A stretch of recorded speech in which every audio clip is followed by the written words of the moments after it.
ఉమ్మడి ఆదిలాబాద్ జిల్లాలో ఓవైపు విష జ్వరాలు విజృంభిస్తుంటే మరోవైపు డెంగ్యూ, మలేరియా వంటి వ్యాధులు ప్రబలిపోతున్నాయి.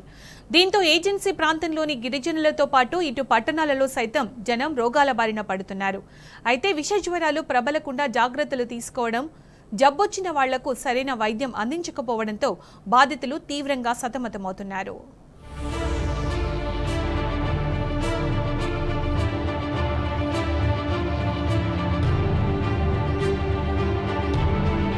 ఆదిలాబాద్ జిల్లాలో ఎడతెరిపి లేకుండా కురుస్తున్న వర్షాలతో దోమకాటు వ్యాధులు పెరిగిపోతున్నాయి. ప్రధానంగా డెంగ్యూ విష జ్వరాలు విజృంభిస్తుండటంతో బాధితుల సంఖ్య పెరుగుతూ వస్తుంది. జనం చలి జ్వరంతో వణికిపోతూ ఆసుపత్రుల పాలవుతున్నారు. ప్రస్తుతం ఎటు చూసినా ఆసుపత్రుల్లో జ్వర బాధితులే కనిపిస్తున్నారు. జిల్లా వ్యాప్తంగా 910 మంది జ్వర బాధితుల రక్త నమూనాలను సేకరించి పరీక్షలు నిర్వహించగా ఇందులో 28 డెంగ్యూ పాజిటివ్ కేసులు నమోదైనట్లు తెలుస్తుంది. రిమ్స్ ప్రైవేట్ ఆసుపత్రుల్లో చేరి చికిత్స తీసుకుంటున్నారు. వైద్యం ఆలస్యమైతే ప్లేట్లెట్స్ పడిపోవడంతో ప్రమాదకర పరిస్థితుల్లో పడిపోతున్నారు.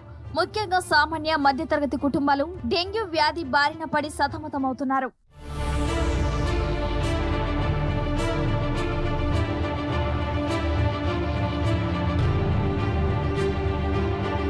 జిల్లాలో డెంగ్యూ వ్యాధి విజృంభిస్తున్నా పూర్తి స్థాయిలో కట్టడి చర్యలు చేపట్టడం లేదన్న వాదనలు బలంగా వినిపిస్తున్నాయి.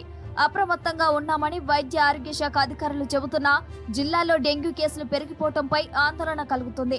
ఏ చిన్నపాటి జ్వరం వచ్చినా డెంగ్యూ జ్వరం అనే అనుమానంతో బాధితులు ఆసుపత్రులకు పరుగులు పెడుతున్నారు. పట్టణ గ్రామ పంచాయతీలో బ్లీచింగ్, ఫాగింగ్ స్ప్రే నిరంతరంగా చేపట్టకపోవడంతోనే దోమల ఉత్పత్తి పెరిగిపోతుందని చెబుతున్నారు.